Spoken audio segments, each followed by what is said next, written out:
In a village in the town, a very tragic case occurred. The case happened in a strange family composed of a bachelor and an abandoned baby, who was abandoned because of a brain disease. She drowned when she was 16 years old. The initial on-site investigation did not rule out the possibility of homicide. The first suspect was her father, the bachelor who adopted and raised her. As the investigation deepened, we discovered that the events involved in this case were very sordid. The deceased was named Emily Jones, aged 16 at the time of death, with her biological parents unknown. It is said that she was born with infantile encephalitis and was abandoned under a bridge in the village to die wrapped only in simple clothes and a note with her name on it. Fortunately, she was found by a 35-year-old villager, Jack Smith, who adopted her. Jack was an honest farmer who had lost both his parents early and was too poor to marry. After adopting Emily, no one wanted to be with him even more. Even though he tried his best to take Emily to the town for medical treatment, he could only save her life, but her illness could not be completely cured. The after effects of encephalitis prevented her brain from developing normally. Simply put, she was intellectually disabled.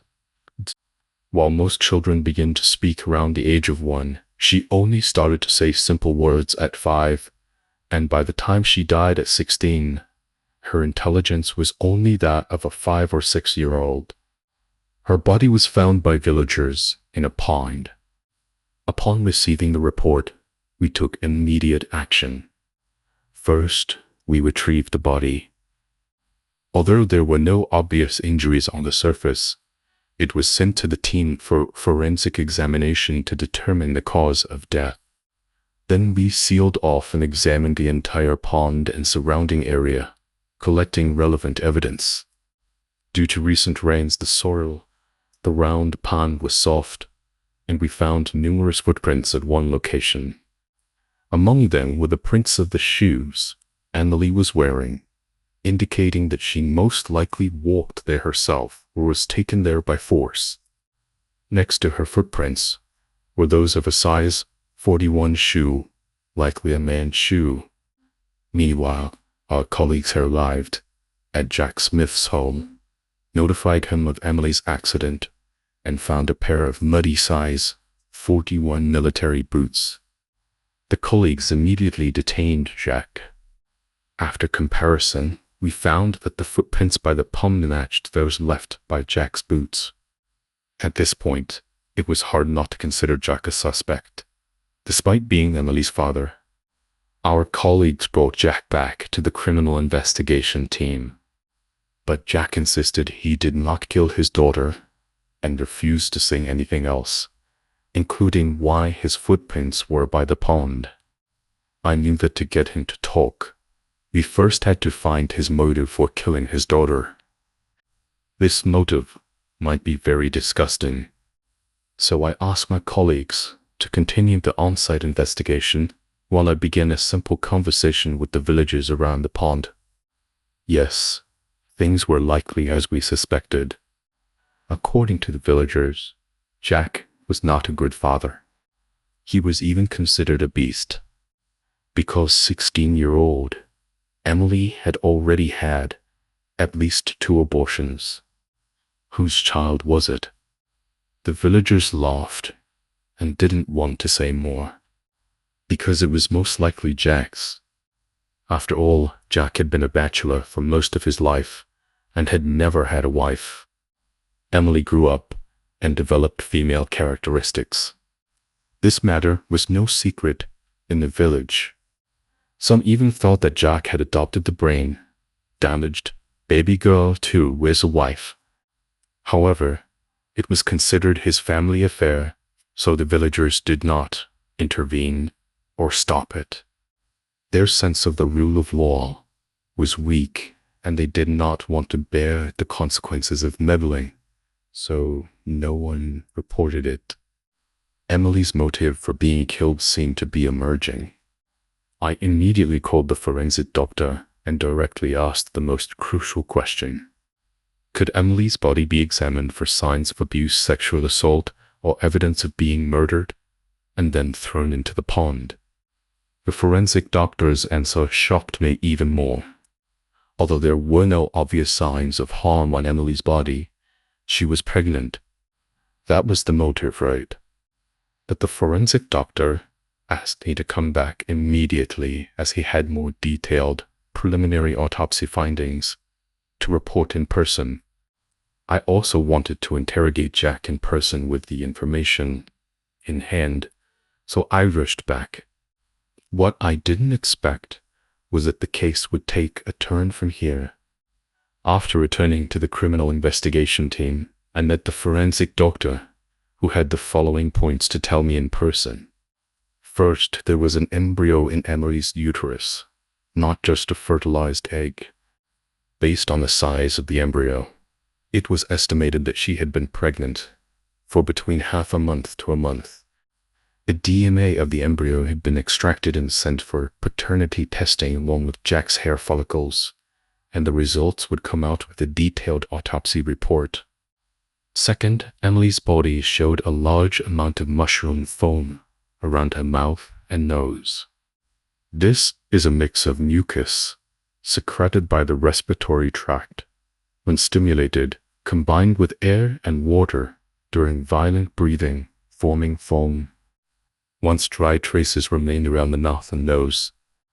This foam is important, evidence that indicates drowning before death, meaning that Emily was not thrown into the pond after death, but drowned. However, it did not entirely rule out homicide, as she might have been pushed into the pond and drowned. Third, the estimated time of death. Based on the various marks on the body, it was estimated that Emily had been in the water for more than 8 hours. Villagers found her body in the pond and reported it at 10 in the morning, meaning she might have drowned in the early hours of that day. Fourth, and most importantly, the forensic doctor found no signs of grabbing foreign objects or embedded mud under Emily's nails. When a person drowns due to the mental tension and frantic struggle before death, they often grab water plants or embed mud under their nails. But Emily had none. It could be said that she died very quietly. As to whether this quietness was due to drugs, the forensic doctor had not yet been able to test and would need to wait for the detailed autopsy report. However, there was a reason the forensic doctor urgently called me back. What he was implying was, Emily might have committed suicide. This meant that even if she was pregnant and had been harmed, if she had committed suicide due to unbearable circumstances, we could not convict Jack. Back in the interrogation room, I had a brief exchange with Jack. It was the first time I had seen him. At first glance, he looked like an honest and simple farmer, even in his 50s still strong, with dark skin, thick eyebrows, and big eyes, although his eyes had lost their luster. Oddly, even when I told him about the villagers' rumors about his father-daughter relationship, he was unmoved, as if he had long accepted people's strange looks.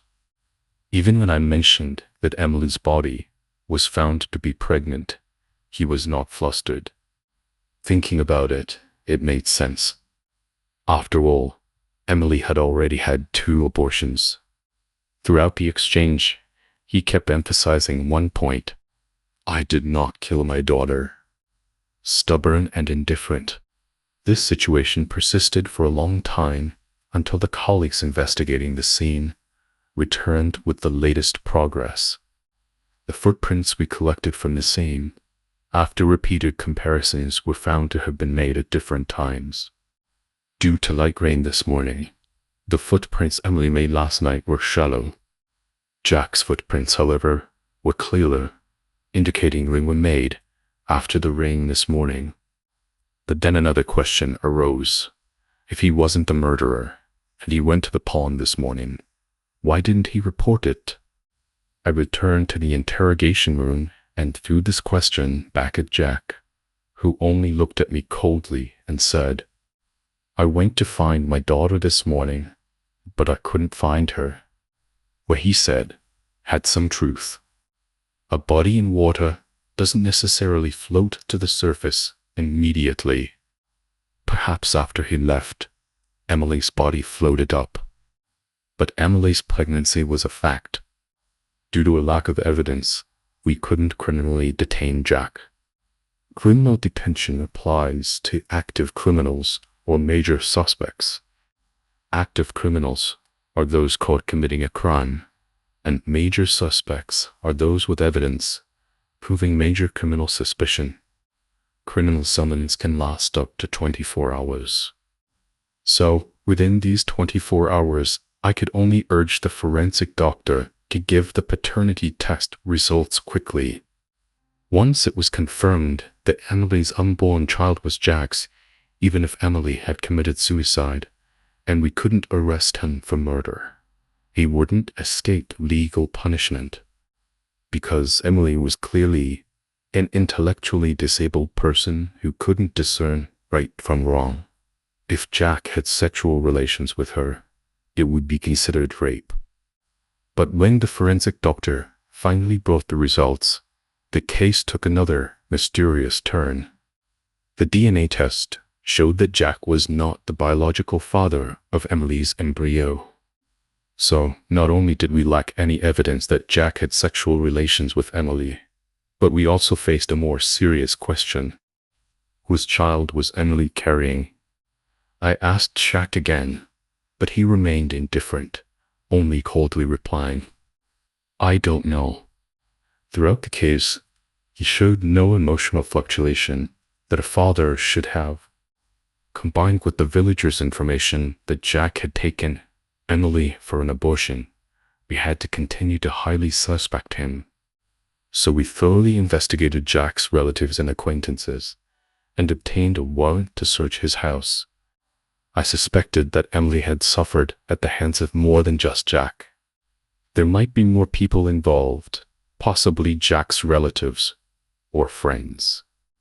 Otherwise, there was no way to explain Emily's pregnancy. Moreover, if such a heinous act had indeed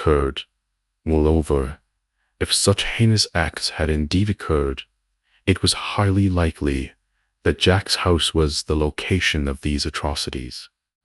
However, things once again took an unexpected turn.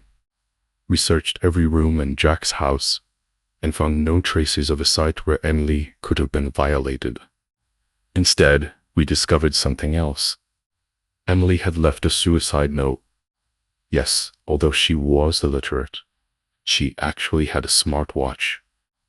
This truly surprised us. Jack's family was fairly poor.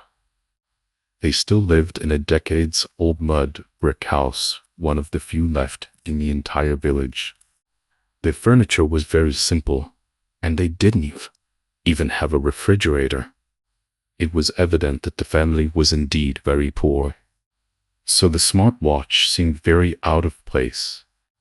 At first, we even thought it didn't belong to this family. But on a table in Emily's room, there was a neatly arranged packaging box and a charging stand. After charging and turning on the smartwatch, we checked its contents and found a voice message. It was Emily's suicide note. "Dad, Emily is scared. Emily doesn't want to live anymore." Even though she was 16, her trembling voice and tone sounded like a 6-year-old girl. At the same time, the forensic doctor called to tell me another thing.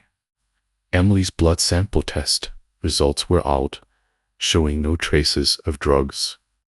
This meant she had committed suicide. And it was a determined suicide, with no struggle even after jumping into the water. The evidence so far indicated that Emily's death was a suicide, ruling out homicide. We even speculated Jack might have sold Emily to others for their pleasure, leading to her pregnancy and eventual despair-driven suicide. This was what Emily referred to in her last words, fear. But we couldn't find evidence in a short time. No matter how many doubts and uncertainties, they could not be the basis for our investigation. Thus, we had no reason to continue detaining Jack. In our last conversation in the interrogation room, I asked him, "What did your daughter go through?"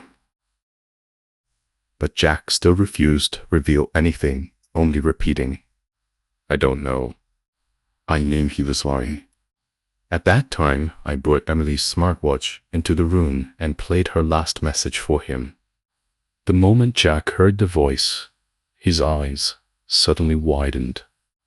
His shocked expression indicated that he had not heard this recording before. I handed him the smartwatch and directly questioned him. "Jack, did you force or lure Emily into doing dirty things for profit?" He took the smartwatch and clenched it tightly in his hand. Then he looked up at me, his eyes no longer cold. Was Emily's voice calling back his remaining conscience? He asked me word by word, "Officer, may I ask, if it is rape, how many years does the law sentence?" At that moment, I felt he wanted to confess. According to the law, anyone who rapes a woman using violence, coercion, or other means shall be sentenced to 3 to 10 years in prison.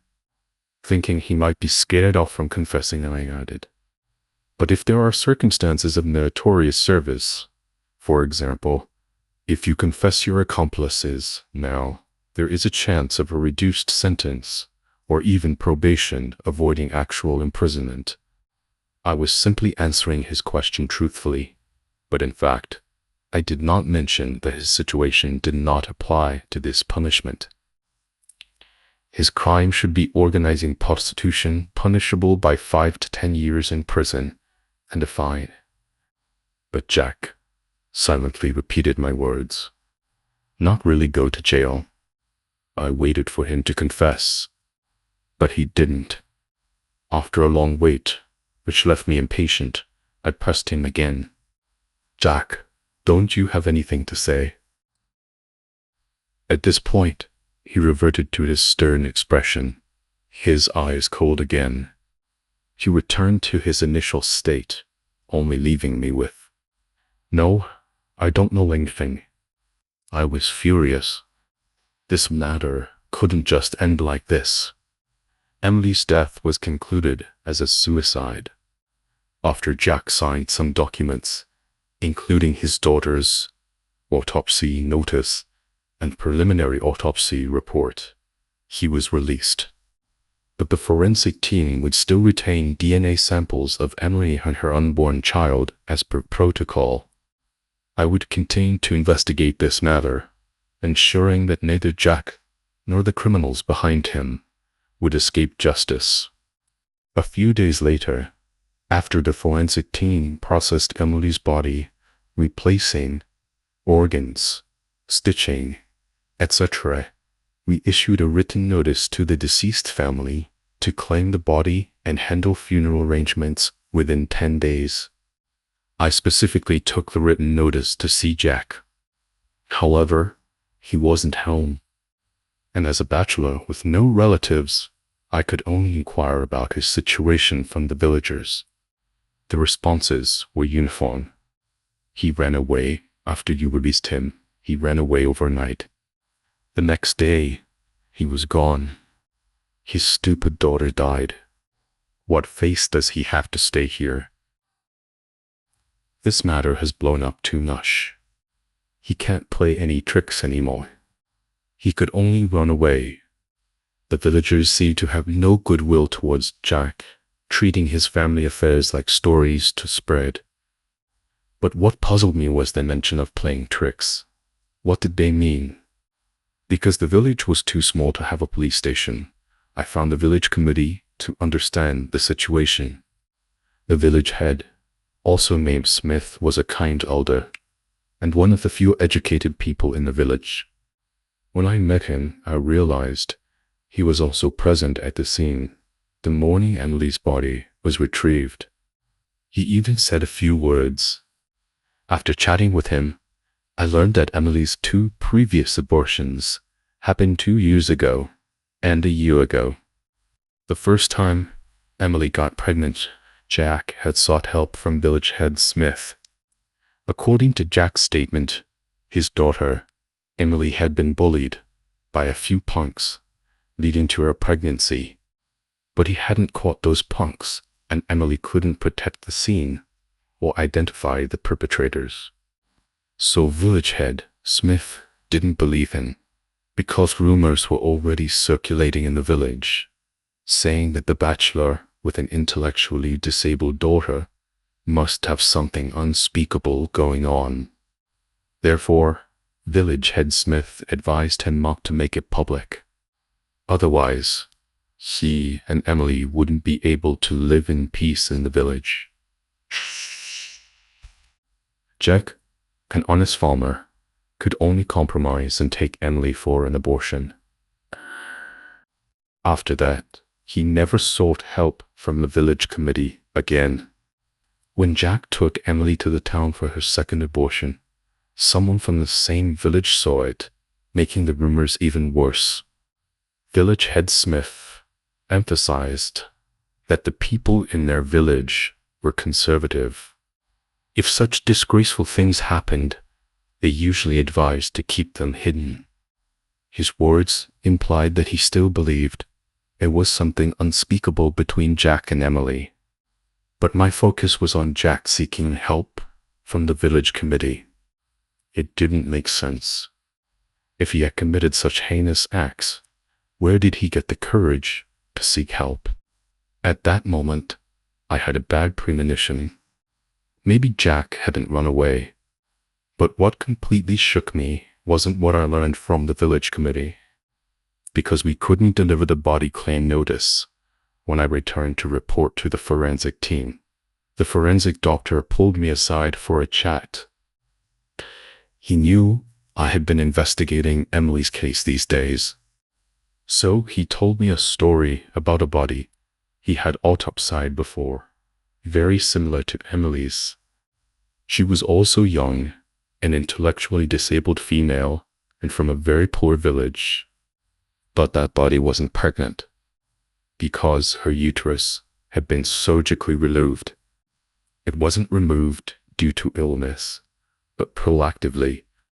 The reason was that she had been pregnant multiple times and didn't know whose children they were. The villagers all had to work, and so did her family, unable to watch her all the time. She was mentally disabled, easily to secluded places, and violated. She couldn't recognize that she was being abused. Even when her family decided to lock her at home, they couldn't stop her playful heart. So she would escape to play and seek fun. But evil never pities the innocent. No matter how innocent a child is, some people can harm them, let alone an intellectually disabled person. Finally, after multiple pregnancies, her family decided to follow the doctor's advice and remove her uterus. She did follow the victims. They couldn't stop the evil, but did this to spare her the pain of multiple abortions. After hearing this, I felt a deep sense of sorrow. I knew the forensic doctor told me this story to consider the possibility Jack might not be a demon. But because he never defended himself, I believed the villagers' words, thinking he was a beastly father. Suppose what he told the village committee was true. Then, his silent endurance might mean he was planning to do something. What happened next confirmed my suspicions. A few days later, we received a report. A missing person case. 3 middle-aged men from the town had gone missing. This town was where Jack's village belonged. They had been missing for more than 48 hours, and the police station handed the case to our criminal investigation team. The 3 missing men were Tony Brown, 38 years old, Mike Wilson, 35 years old, James Johnson, 36 years old, All three were married with children and had modest family conditions. They knew each other, being the same type of people, all without formal jobs, doing odd jobs to make a living. Tony and Mike went missing together. According to their families, they had taken a job, left home on a motorcycle, and never returned. James went missing that afternoon alone. His family also said he was out for work. This meant they had all been lured to a fixed location with a job offer. It was possible that these three might no longer be alive. I volunteered to join the investigation of this case. Yes, I suspected Jack was behind this case. I recalled the day he asked about the sentence for rape. He didn't want to confess instead. He wanted to know what kind of punishment those people would face if they were handed over to the law. But it was clear that I had misunderstood him. My words made Jack realize that legal punishment for the culprits would not quench his anger. So he chose vigilante justice. After discussing with my colleagues who were handling the case, we quickly conducted the investigation. We divided into two teams. One team worked with the security brigade and the traffic police department to retrieve surveillance footage along the route to determine the whereabouts of the three missing men. The other team collaborated with the telecommunications department to obtain the call records of the three men before they went missing. This required cumbersome procedures and took some time. Then I got definitive evidence. The phone number that contacted all three men before they disappeared was the same, and it turned out to be the number in Emily's smartwatch. How ironic. At the same time, we applied to track this phone number, but the telecommunications department informed us that this number was already offline. In other words, the number had been removed from the smartwatch. If it were reinserted into a phone with a signal, even if not powered on, the telecommunications department could monitor it and notify us immediately. We also made the same arrangements for the phone number registered to Jack. Currently, we could only determine its lost signal location through the cell tower. In the outskirts of town, the area was barren hills and forests with no residential areas. Meanwhile, the other team also brought back news. By tracking the surveillance footage, they found that the three men were heading towards the outskirts of town. But after reaching a remote path, such as at the foot of a mountain, there were no more security or traffic cameras. We could only determine that they disappeared in that area, but could not pinpoint their exact location.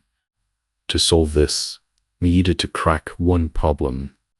What kind of lie did Jack tell to lure them to such a remote place? The key point was that these three missing men all said they were taking a job. We reviewed the types of work. These men did mostly odd jobs: cement work, lifting, and carrying.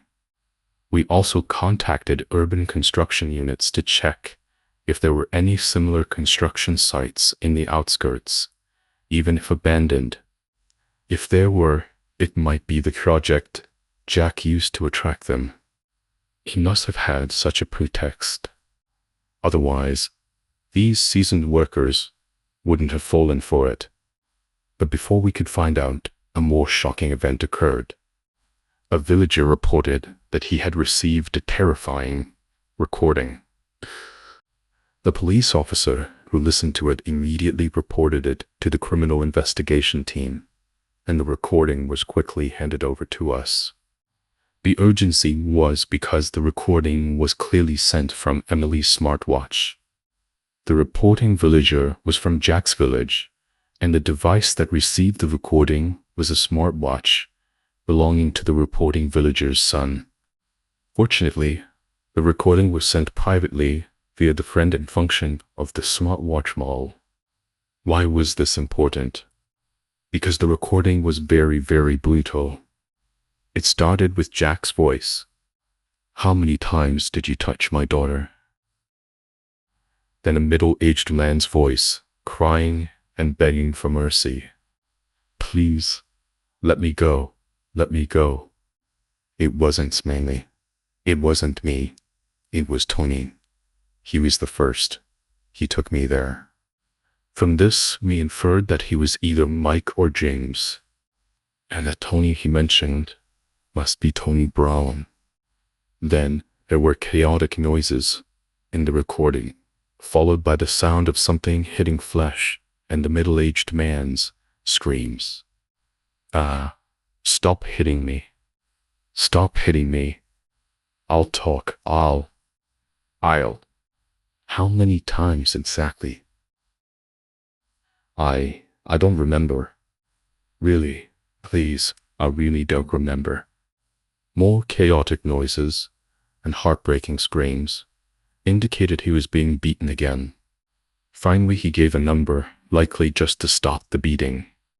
I'll tell. More than 10 times. More than 10 times. 15 times. 15. It's 15. Please stop.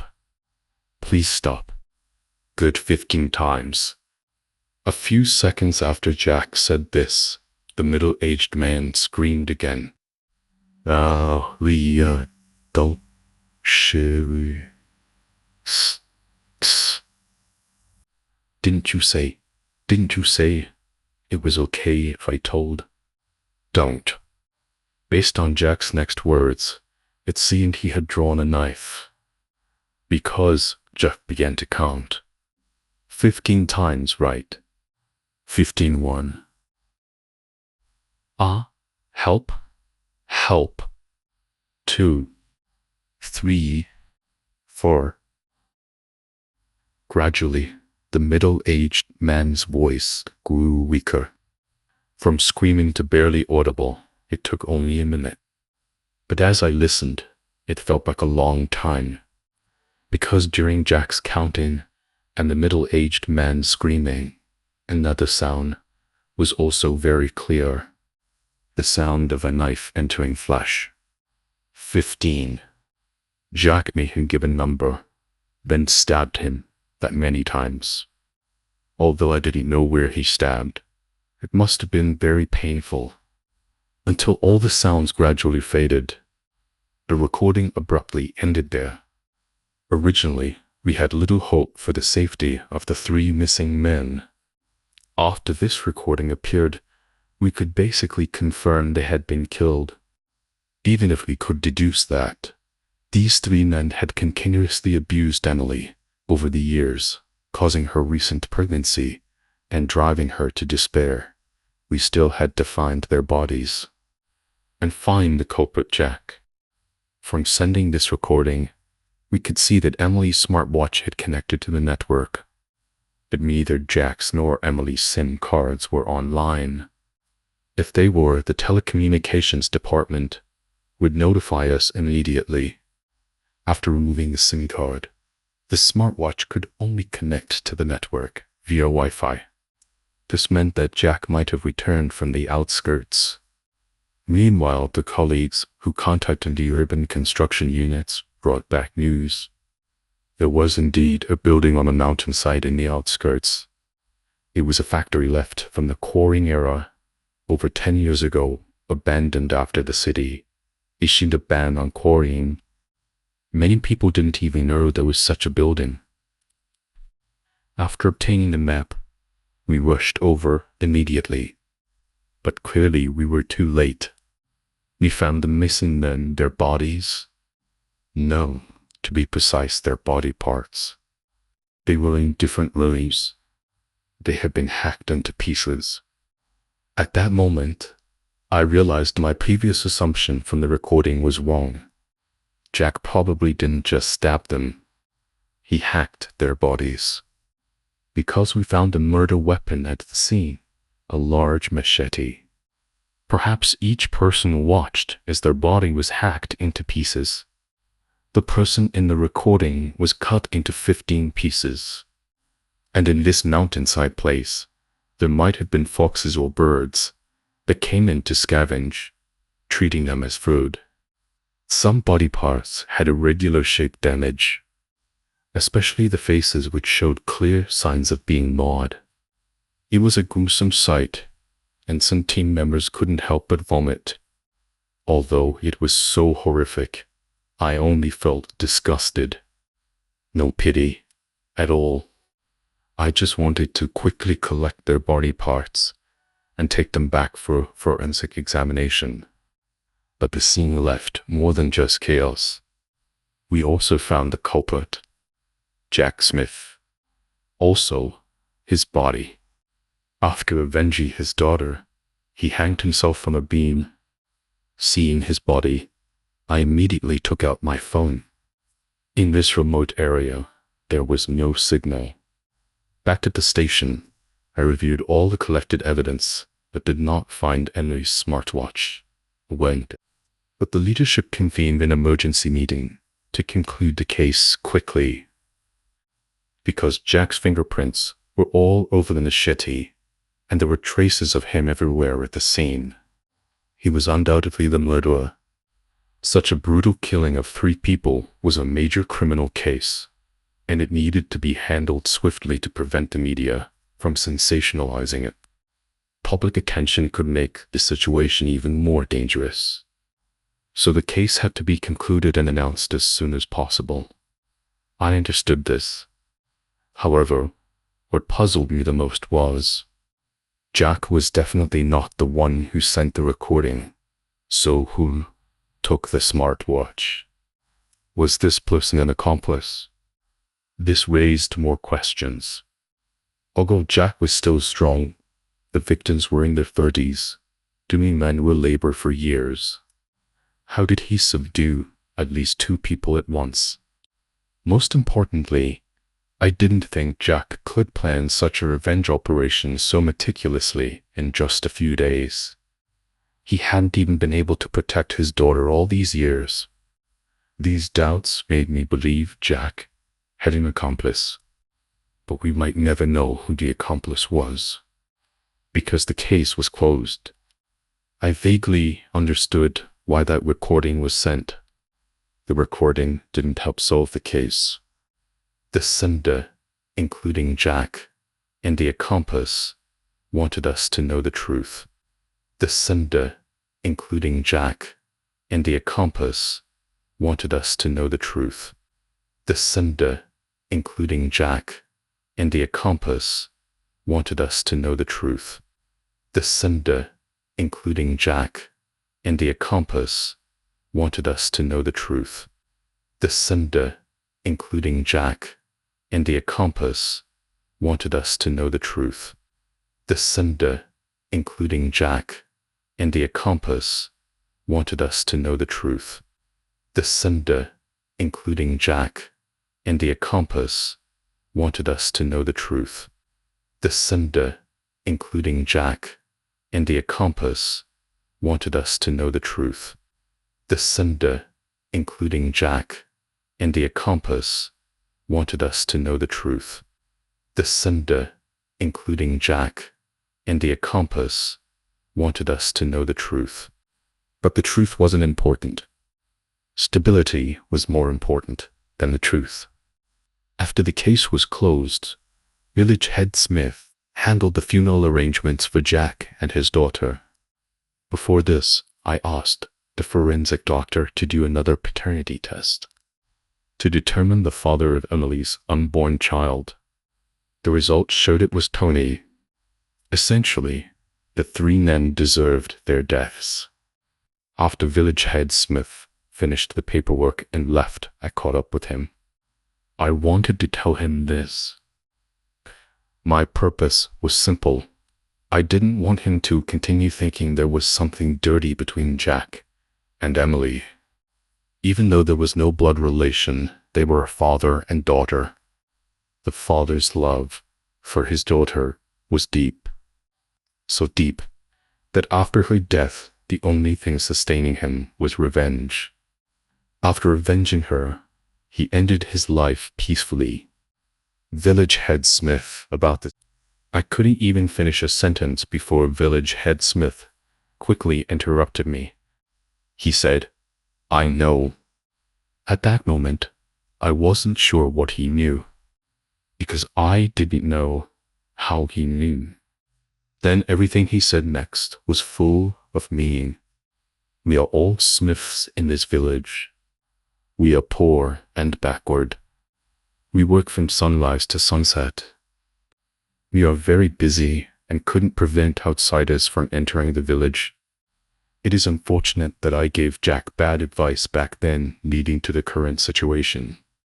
The girl didn't understand evidence and couldn't recognize people. I didn't have confidence. Back then, I only wanted them to quickly get out of their predicament and live a good life. It was my fault. I should take more responsibility. You call me the village head, but to my villagers, I have another title, the village chief. From ancient times to the present, the village chief has always had to shoulder more responsibility. So I know everything. At that moment, I was almost certain the person in front of me was Jack's accomplice. I couldn't help but shout out, "How could you do that?" But village headsmith didn't answer me. He just frowned and asked me a question. If the law's punishment does not match the punishment a criminal deserves, what should be done? I was stunned. I couldn't answer that question. And it was at that moment that village headsmith turned and left without looking back. After returning, I quickly reported the situation to my team leader, Old Joe. I didn't go into great detail because I knew the case was already closed and couldn't be reopened. But my purpose was to let Old Joe help me determine if there was a significant risk in this situation. If there was, he needed to have a contingency plan or take some action to some extent. So I mentioned village head Smith and a few words he said. Especially after repeatedly pondering, I almost understood this sentence. "You're all smiths in this village." This meant that this small village had a clan-like cohesion. In other words, everything I had heard, all the villagers' words, might have been what village headsmith wanted me to hear. These words guided us to investigate Jack as a beastly father from the beginning. When the truth was revealed and we had to release him, our focus remained on him. We didn't notice anyone else. Then came the kidnapping and murder, even using the smartwatch to send recordings, informing us of the truth, while forcing us to handle the bodies quickly.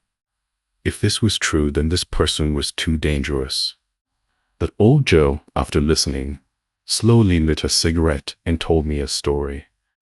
This story happened more than 20 years ago, a long time ago. The story took place in this village. At that time, a human trafficker entered the village, trying to abduct a 3-year-old child. He was caught on the spot. Then, all the strong men in the village came. Fists and kicks were minor. Sticks and hammers were the main tools. By the time the police arrived, the trafficker was already dead. The villagers had been ruthless, with no intention of sparing his life. What happened next was even more astonishing. The police intended to arrest the ringleader to be responsible for the death. But all the strong men in the village came to the police station to confess, claiming to be the culprit. Everyone was the culprit, which meant there was no culprit. In the end, what could be done? They could only criticize and educate until it was left unsettled. After all, it was a human trafficker, and even the police hated them. After Old Joe finished the story, he didn't say much else, just silently walked away. And I finally understood. Village head Smith was not just an accomplice. Because the accomplice was not just one person. Perhaps everyone in the village was. I recalled the question village head Smith asked. If the law's punishment does not match the punishment a criminal deserves, What should be done? They had long found a solution.